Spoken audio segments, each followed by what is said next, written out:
আল্লাহ তাআলা ইরশাদ করছেন, ওয়াল জান্না খলাকনাহু মিন ক্বাবলু মিন নারিস সামুম।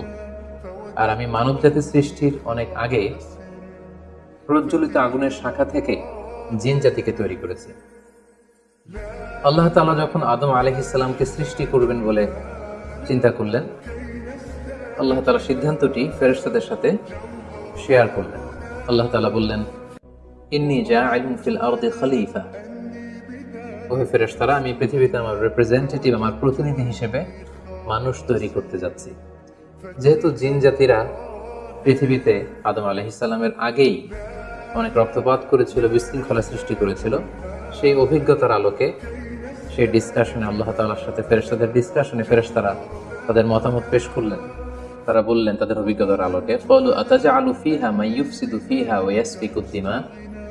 অর্থাৎ, হে আল্লাহ, আপনি কি এমন কোন জাতি তৈরি করবেন যারা পৃথিবীতে